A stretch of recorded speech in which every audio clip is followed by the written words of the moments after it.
Puji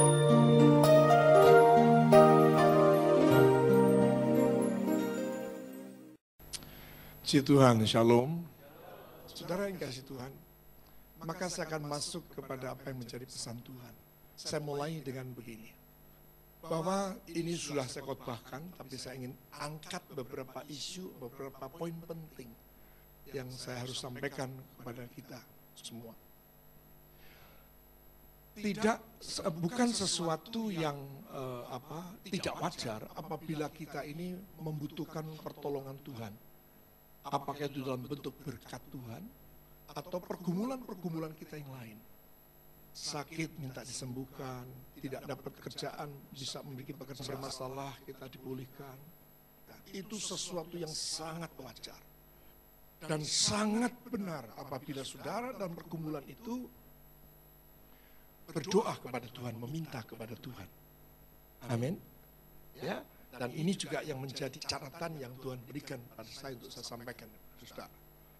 Tapi Tuhan berkata begini, bahwa sesungguhnya memang aku yang memberkati umatku. Tetapi aku tidak hanya berbicara soal berkat. Aku punya kepentingan yang lain lebih dari sekedar berkat, yaitu perubahan kehidupan kita. Aku membutuhkan manusia-manusia baru. Aku membutuhkan karakter yang terbentuk. Sebab aku akan segera datang kembali. Pesan-pesan ini semakin tajam ketika beberapa Jumat yang lalu saya menyampaikan tentang penyesatan, tentang penyesatan. Hal itu kemudian membawa saya untuk lebih dekat kepada Tuhan, untuk lebih bisa dengar apa yang menjadi maksud Tuhan. Saya harus menyampaikan ini tanpa harus tedeng aling-aling. Aku sudah memulainya menyatakan itu kepadamu tentang restorasi. Maka apa yang aku katakan itulah yang aku akan lakukan. Karena Tuhan menghendaki supaya gereja, bukan hanya gereja kita, saya percaya. Ada tentu semua gereja Tuhan sedang mengerjakannya. Amin. Tetapi kalau Tuhan berbicara secara spesifik tentang gereja kita, saya percaya Tuhan punya rencana yang jauh lebih besar melalui gereja di mana kita digembalakan. Sejak itu aku telah berkata tentang restorasi. Ada sebagian yang tertawa tentang istilah itu. Ada sebagian yang tidak mengerti. Ada sebagian yang tidak tanggap. Karena ini suatu pergumulan bagi seorang hamba Tuhan atau seorang gembala.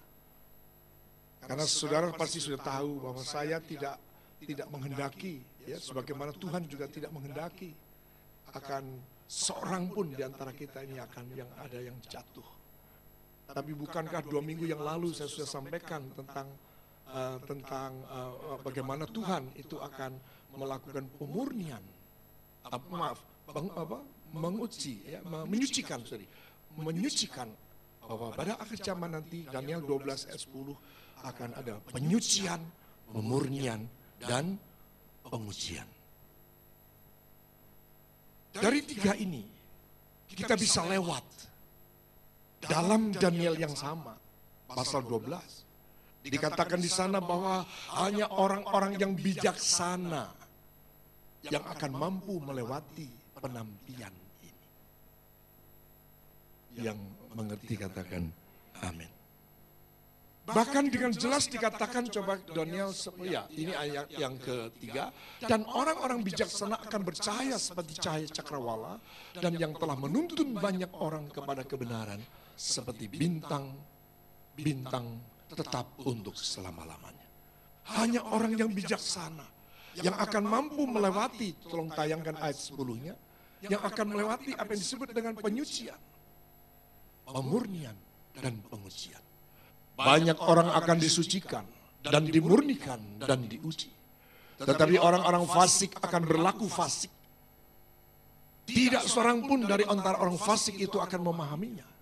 Tetapi orang-orang bijaksana akan memahaminya.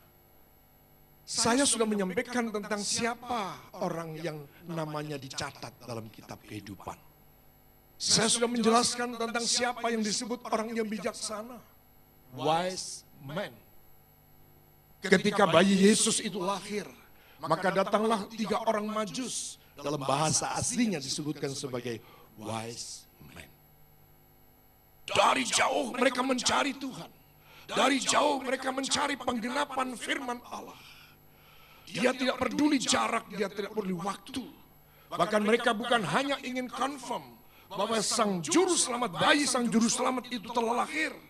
Tetapi mereka membawa korban-korban persembahan bagi sang juru selamat ini. Itu termasuk bagian daripada siapa yang disebut wise man, orang bijak.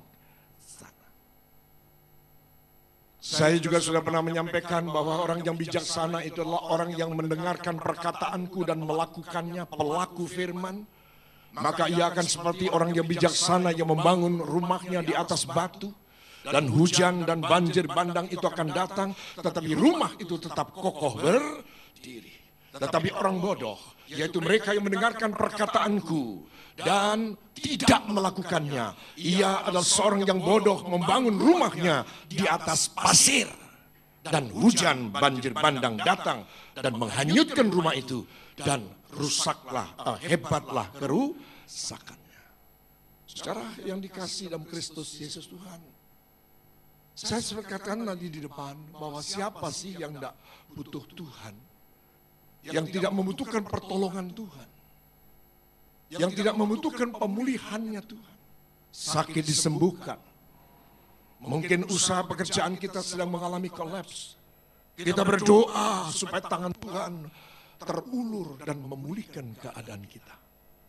Tetapi seperti saya katakan tadi, bahwa kalau soal berkat, Tuhan itu pasti akan memberkatinya. Amin. Tetapi Tuhan punya kepentingan jauh lebih tinggi, lebih bernilai, yang bukan saja Tuhan ingin melihat saudara makan kenyang. Saudara punya kedudukan, punya jabatan. Saudara dilihatnya sebagai orang yang, sebagai seorang pemimpin, seorang yang namanya dimasyhurkan. Itu memang bagian daripada janji-janji Allah buat umat-umatnya. Tetapi saya katakan sekali lagi, Tuhan punya kepentingan lebih daripada itu. Yaitu supaya melihat saudara dan saya seperti orang bijaksana yang cahayanya, bercahaya, cahaya cakrawala yang menuntun banyak orang. Mari yang mengerti boleh berikan tepuk tangan saudara bagi Tuhan. Maka saudara yang dikasihi dalam Kristus Yesus Tuhan, saya juga akan tetap menyampaikan apa yang Tuhan sampaikan pada doa saya kemarin di hotel di Banjarmasin tadi malam dan juga tadi pagi. Dalam perjalanan di pesawat sampai saya berangkat ke naik mobil dari Juanda kemari, Tuhan meneguhkan tentang apa yang harus saya sampaikan kali ini. Saya percaya saudara setuju dengan saya, sepakat dengan saya, kalau Tuhan pasti akan memulihkan keadaan kita. Mari berikan tepuk tangan.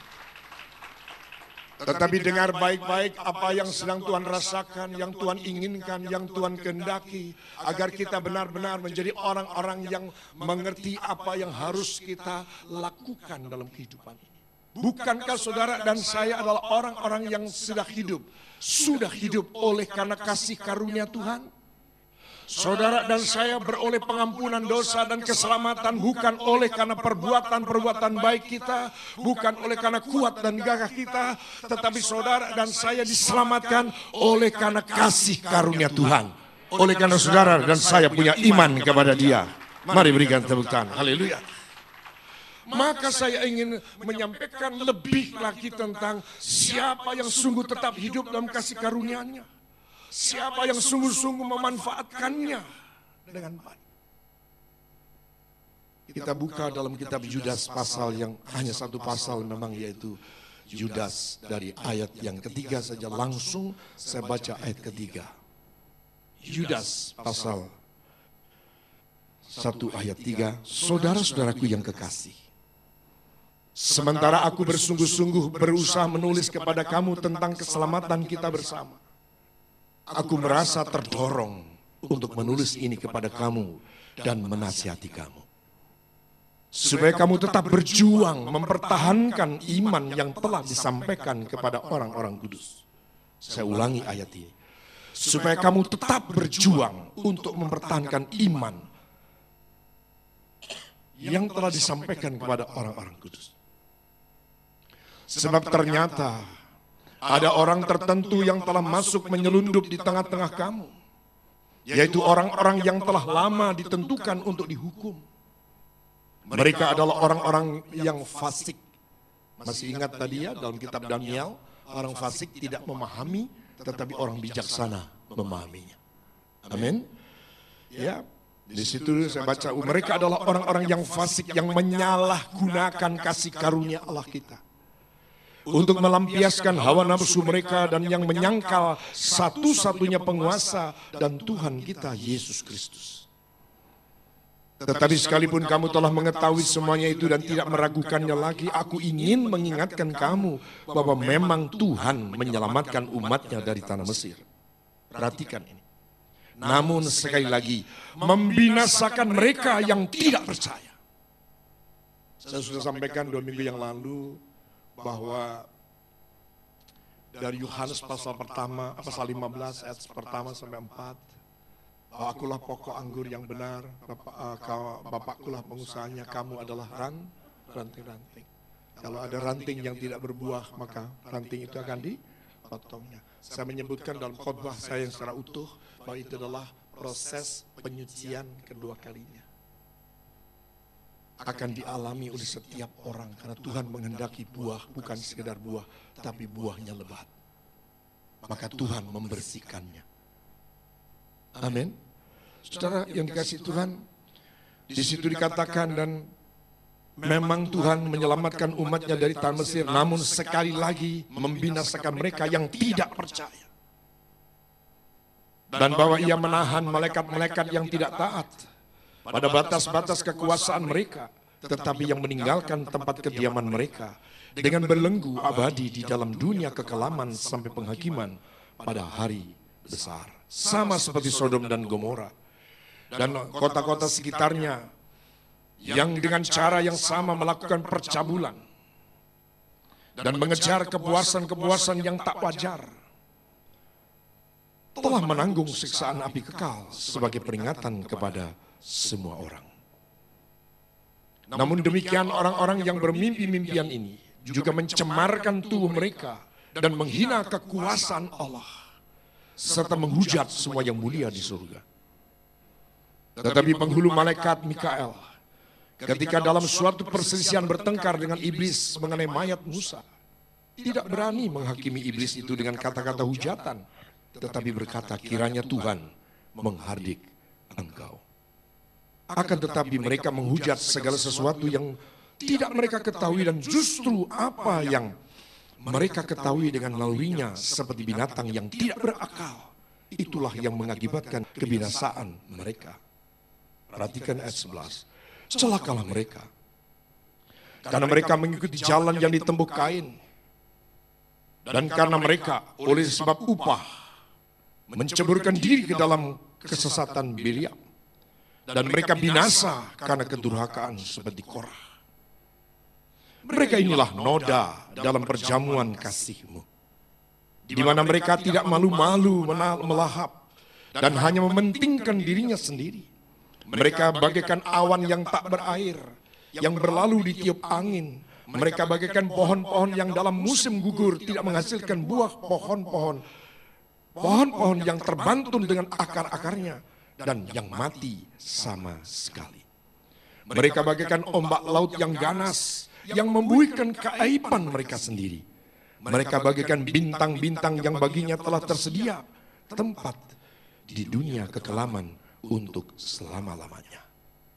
Amin. Saudara, jelas firman ini mengingatkan kita. Bukan lagi soal berbicara berkat. Bukan lagi berbicara tentang jabatan kita. Bukan lagi berbicara tentang kedudukan kita. Bukan soal harta kekayaan kita.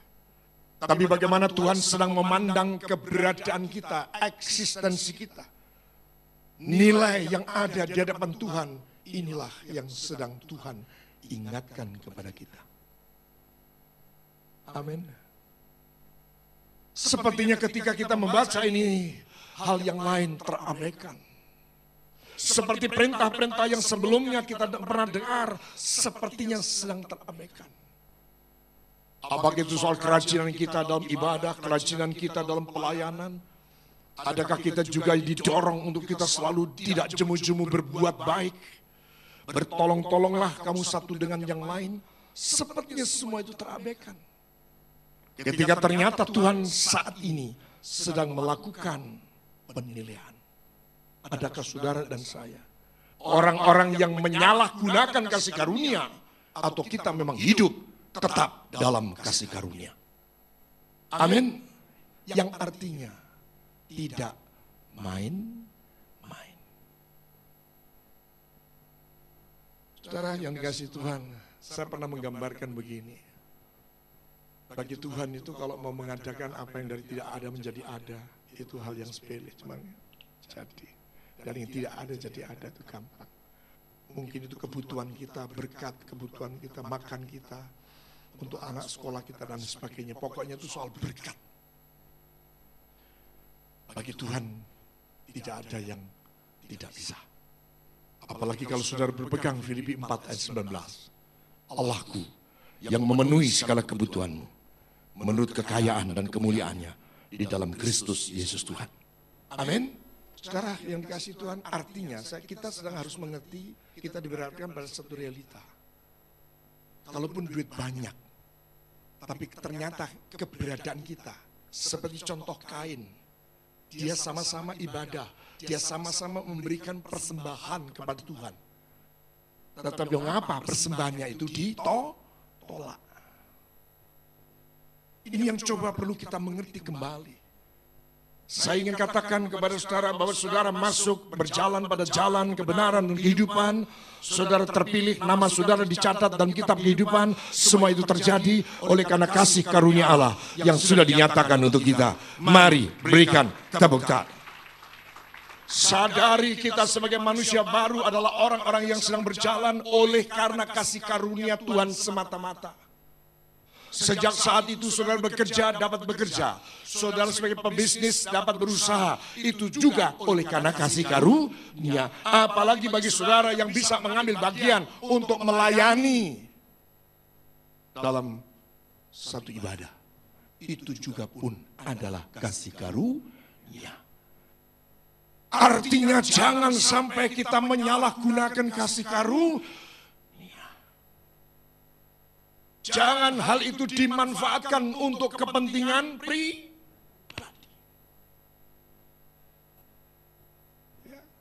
Ya, saya ingin melihat semua kita rajin, tekun.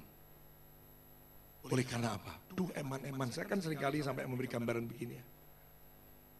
Ibaratnya kita ini dapat keselamatan, dapat hidup kekal, kayak dapat tiket, betul? Saya seringkali, atau sering saya gambarkan dapat cek. Tapi baru diuangkan sebulan lagi. Kan harus dijaga, ojo sampai suwek. Dijaga betul. Teman-teman. Seringkali saya gambarkan melalui mimbar ini. Ingat, kita ini sudah dapat tiket. Ya, jangan pada awalnya saja kita rajin, jangan awalnya saja kita bergerak oleh karena roh, tapi ujung-ujungnya hanya kita akhiri dengan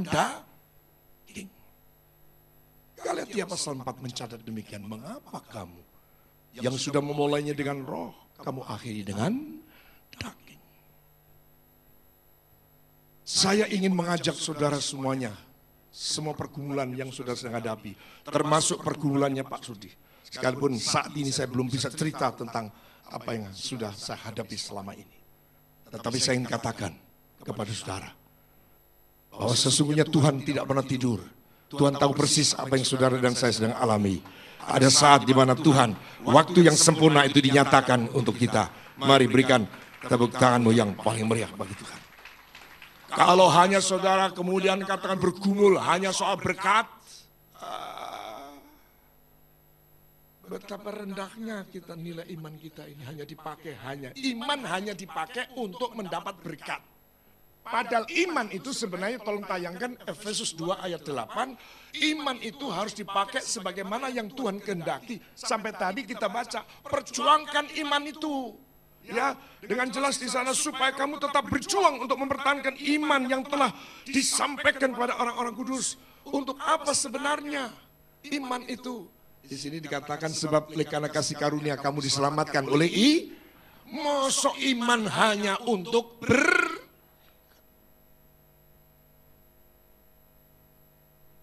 terlalu selepe.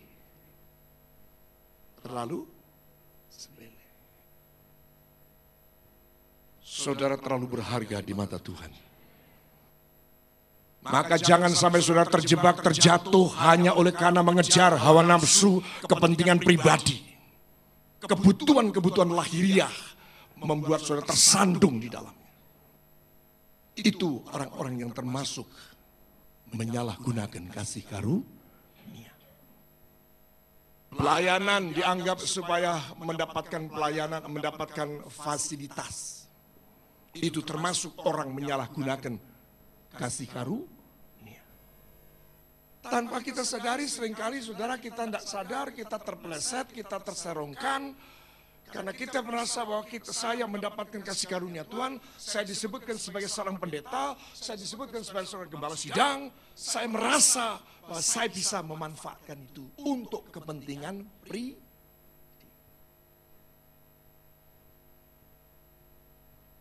Saya tidak ingin lebih jauh sesuai pembacaan firman Tuhan.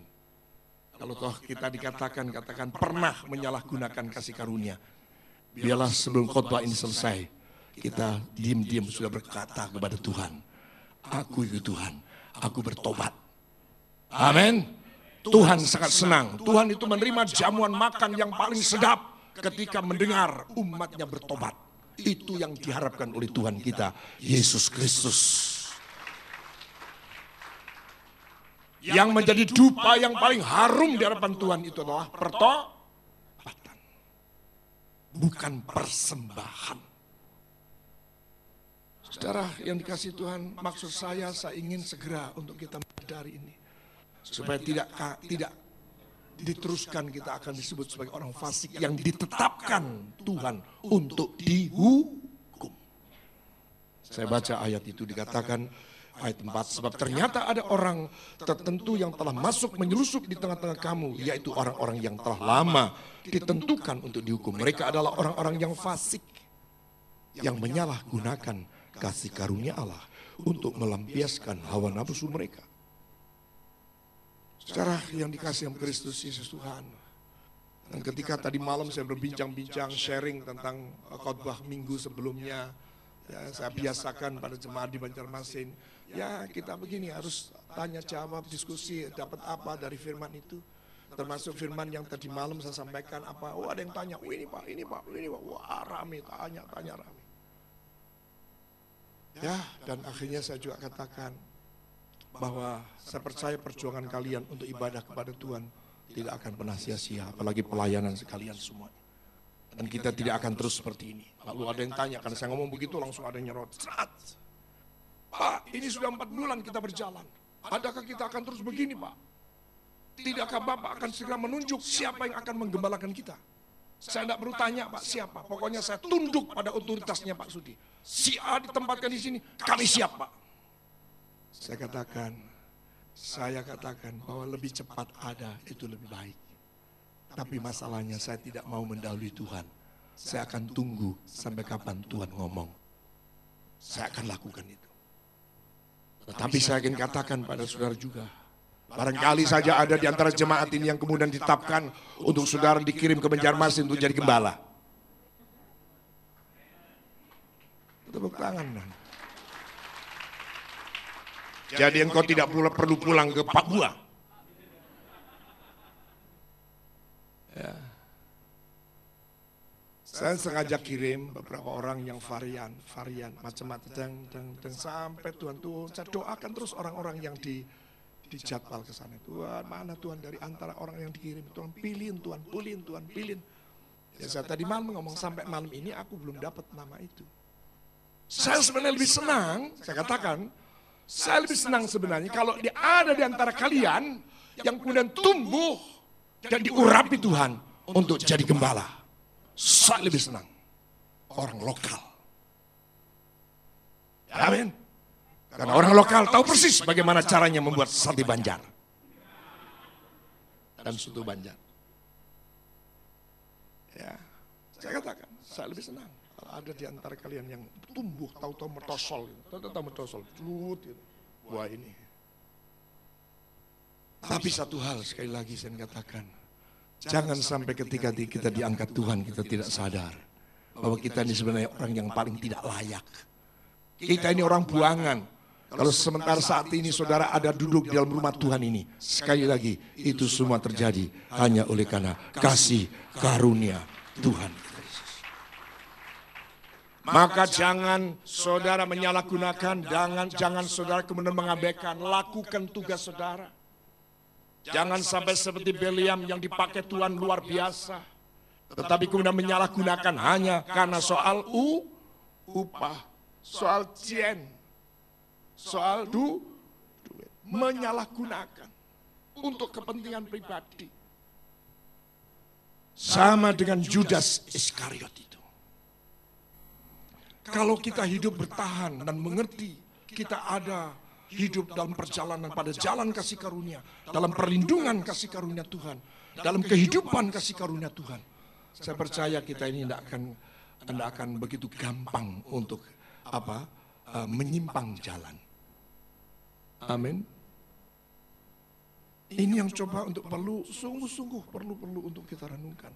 Karena kalau dalam bacaan ini memang ada 3 kelompok yang akhirnya akan tertampi. Adalah mereka yang saya baca ayat 11, celakalah mereka karena mereka mengikuti jalan yang ditempuh Kain. Hanya karena iri hati, karena orang lain yang dipuji, sama dengan Raja Saul ketika Daud yang dipuji-puji oleh bangsa Israel, Daudnya dengki, Saulnya dengki luar biasa. Ya, karena dia merasa layak, saya yang lebih layak, saya kan anak sulung, saya akan lebih dahulu jadi Kristen, saya akan lebih dahulu melayani. Mengapa Habel?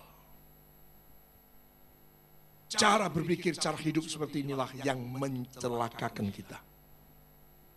Kita diizinkan Tuhan memang untuk melihat hal-hal yang tidak sesuai dengan apa yang kita harapkan. Tapi ketika itu saudara dan saya sadar bahwa saudara ada sebagaimana ada hanya oleh karena kasih karunia Tuhan, saya percaya kita tidak akan terpeleset. Mari berikan tepuk tangan bagi Tuhan. Haleluya. Apalagi hanya oleh karena iri hati sampai marah sedemikian lalu membunuh adiknya sendiri. Kejahatan yang luar biasa hanya menuruti panas hati. Sampai mukanya pun berubah. Kan kelihatan tuh orang kalau panas hati, kalau apa yang ada dalam hatinya elek kan ketok. Kelihatan. Ya, saya tidak dalam rangka nunjuk loh ini cuma.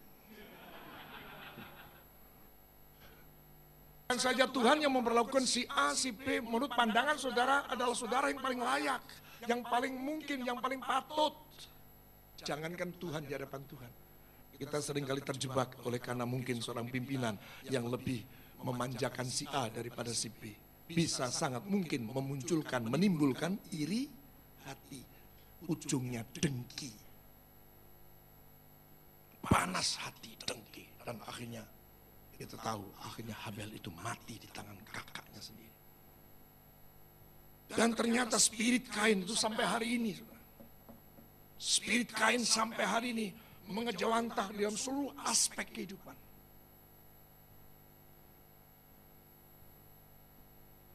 Bahkan ada yang pernah saya dimintakan doa oleh karena seseorang yang diganjal kepangkatannya. Dan akhirnya ketahuan bahwa yang ganjal itu, yang mengganjal itu adalah orang yang iri hati terhadap dirinya. Ini sangat mungkin. Maka ini akhir zaman saya ingin ingatkan. Saya ingin semua saudara yang hadir pada kesempatan ini, tidak ada seorang pun yang kalah, tidak ada seorang pun yang terjatuh, tidak ada seorang pun yang terpeleset, semua tidak ada seorang pun yang binasa, tapi kita semua selamat dalam nama Yesus. Karena ingat firman Tuhan tadi sudah saya baca 2 kali, bahwa tetapi sekalipun kamu telah mengetahui semuanya itu dan tidak meragukannya lagi, aku ingin mengingatkan kamu bahwa memang Tuhan menyelamatkan umatnya dari tanah Mesir, namun sekali lagi membinasakan mereka yang tidak percaya. Karena sudah terlanjur dikuasai dengan spirit iri hati, spiritnya Kain, sehingga merusak kualitas imannya, kualitas percayanya kepada Tuhan. Yang akhirnya itu sama dengan menyangkal kuasa Tuhan. Wah, zaman kaya ngene nek ora edan ora keduman.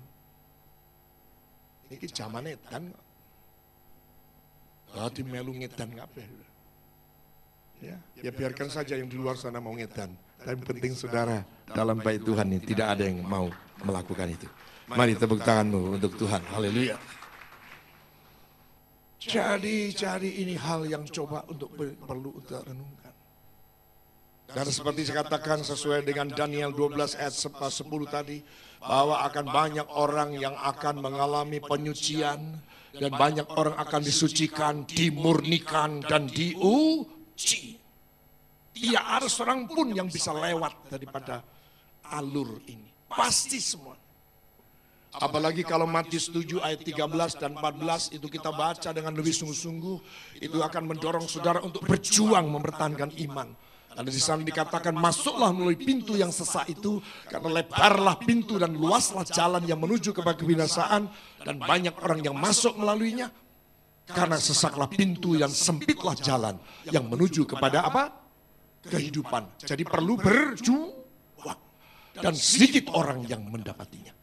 Pasti terjadi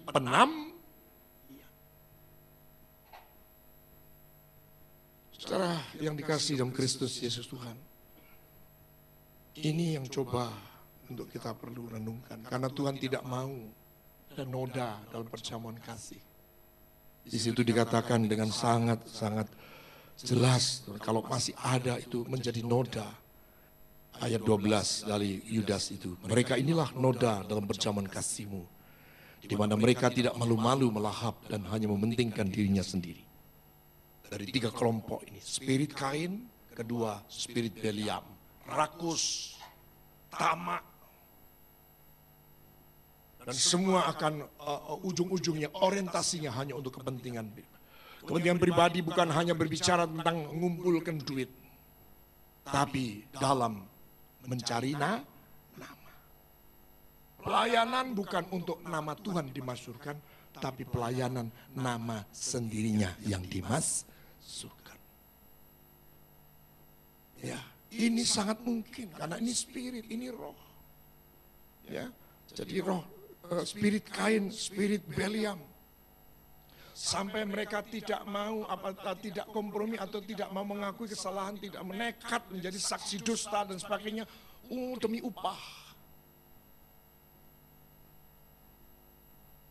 Pasti saya menjadi orang yang sangat kecewa apabila ada di antara saya, di antara staf saya, yang tidak melayani jadwal yang semestinya, tapi dibatalkan karena ada tawaran pelayanan yang lebih besar, karena diperhitungkan amplopnya kandel. Saya pernah dengar atau belum?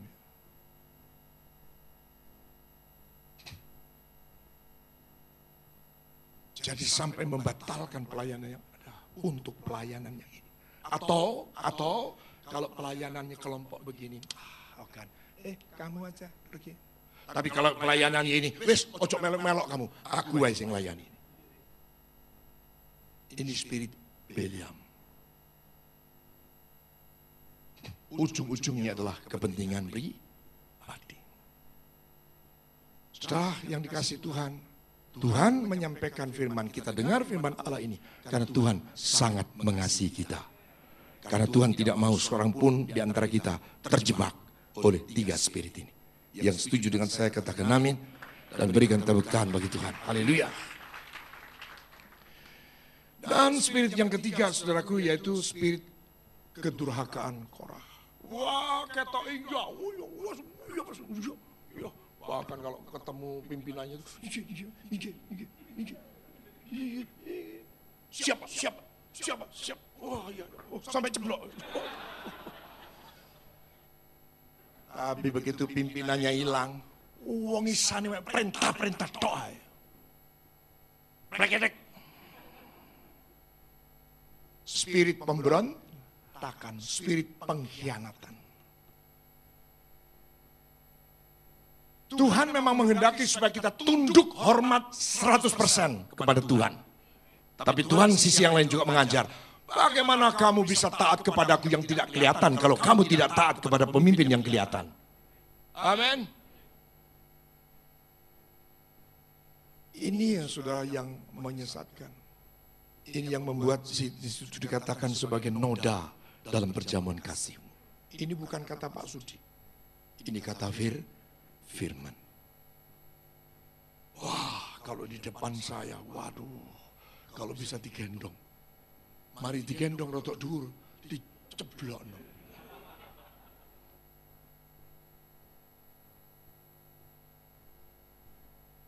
Ini yang coba perlu kita introspeksi.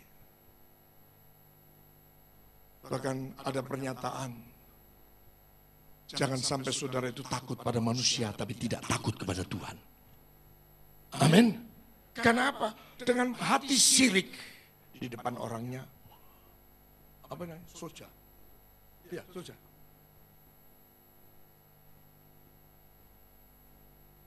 Tapi di baliknya ngolok-olok. Saya ingin ngajak saudara itu sungguh-sungguh, ya. Sampai kalau dibahasakan yang lain itu, lakukanlah semua itu dari hati. Lebih baik ya di atas ya, tidak di atas tidak. Tapi dengan firman ini, kalau saya ajak saudara untuk merenungkan sungguh-sungguh, maka ini adalah harus menjadi orang bijaksana untuk memahaminya.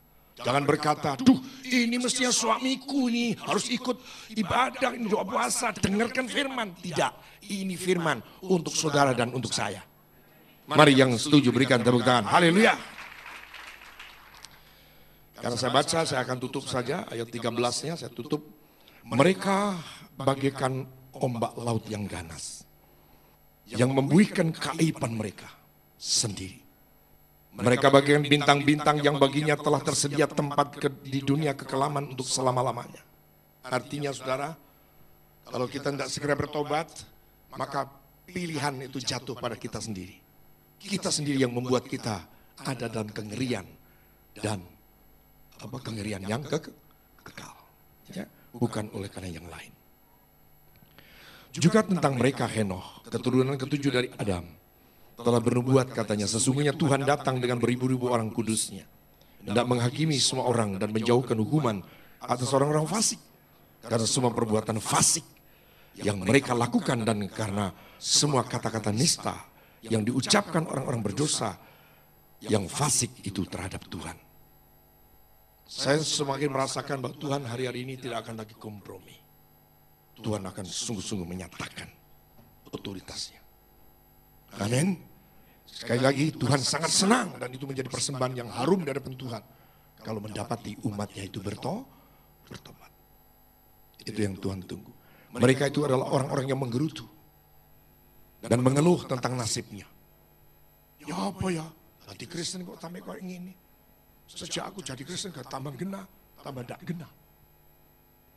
Aku pelayanan tuh sudah berapa tahun di gereja ini. Nasibku sih kayak gini aja. Haleluya. Mereka itu adalah orang-orang yang menggerutu dan mengeluh tentang nasibnya, hidup menuruti hawa nafsunya, tetapi mulut mereka mengeluarkan perkataan-perkataan yang bukan-bukan. Dan mereka menjilat orang-orang untuk mendapat apa? Keuntungan. Saudara yang dikasih Tuhan, bila kita menjadi orang bijaksana yang mengerti, memahami apa yang menjadi maksud Tuhan. Sekali lagi, kalau soal berkat, percaya pada firman Tuhan, percaya juga dengan omongan gembala. Tuhan pasti memberkati saudara. Mari berikan tepuk tangan. Jangan pernah takut kalau soal makan, soal ini semua yang lahiriah, yang akhirnya akan menuju kepada kebinasaan, semua itu jangan khawatir, pasti dah. Tapi Tuhan sekarang sedang menuntut karakter kita. Adakah kita orang-orang yang lolos dari penyucian, pemurnian, dan pengujian? Amin. Coba ngomong sama sebelahnya. Kalau soal berkat, beres. Ya, itu. Tapi koma. Eta koma. Ojo lali, ya. Ojo lali. Jangan ada spirit Kain, spirit Beliam, dan spirit Korah. Amin. Kita berikan tepuk tangan kita bagi Tuhan.